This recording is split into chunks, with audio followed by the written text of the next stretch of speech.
பாக் Ashwin direction, Amitabh Bachchan, Kamal Haasan, Deepika Padukone, Prabhas, Shobana மற்றும் பலரும் பயங்கரமான சர்ப்ரைஸான கேமியோ கொடுத்து வெளிவந்த படம் தான் கல்கி 2898 AD.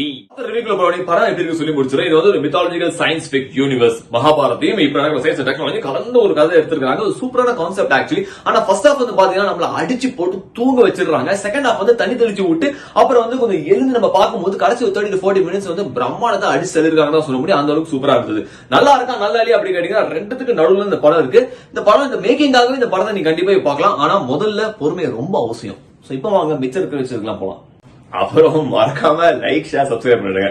ஓகே, படத்தோட பாசிட்டிவ் பாத்தீங்கன்னா VFX, விஷுவல் ட்ரீட்னு சொல்லலாம். அமிதாப் பச்சன், பிரபாஸ் ஒரு ஃபைட் சீக்வன்ஸ், அப்புறம் கமல் சார் ஒரு பிரசன்ஸ், அப்புறம் லாஸ்ட் ஒரு 40 மினிட்ஸ் தான் வந்து கலக்கிட்டாங்கன்னு சொல்ல முடியும். அப்புறம் இந்த மகாபாரதோட சீக்வன்ஸ் எல்லாம் வந்து ரொம்பவே சூப்பரா இருந்தது. ஐ திங்க் பேக்ரவுண்ட் ஸ்கோர் இந்த படத்துல சுத்தமா ஒர்க் அவுட் ஆகும்னு நினைக்கிறேன். ஒரு ஹைப்பான சீனுக்கு ஏதோ ஒப்பாரி வைக்கிற மாதிரி வந்து ஒரு மியூசிக் போயிட்டு இருக்கு.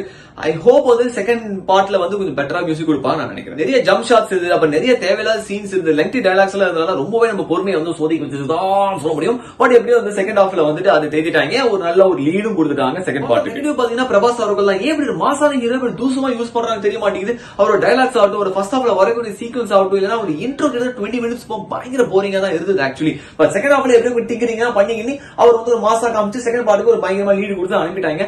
தீபிகா படுகோன் வந்து சட்டலா ரொம்ப நல்லாவே நடிச்சிருந்தாங்க. வில்லனுக்கு எடுபடியா இன்னொரு வில்லன் வருவாரு. கேமியோ வரக்கூடிய ஏதோ ஒரு கேரக்டர்ஸ் அந்த வில்லனா பண்ணியிருந்தா கூட பெட்டரா இருந்துக்கும் நினைக்கிறேன். ஏன்னா அந்த வில்லன் அவ்வளவு பெருசா தெரியல எங்களுக்கு. முதல்ல கல்கி 2898 AD வந்து நம்மள முதல்ல கொஞ்சம் அப்படியே சோதிக்கும். ஆனா கடைசியில வந்துட்டு நம்மள கொஞ்சம் விஷயம் கொடுத்து அனுப்பிடுவாங்க. நான் உங்களை சந்திக்கிறேன். Until then, enjoy cinemas.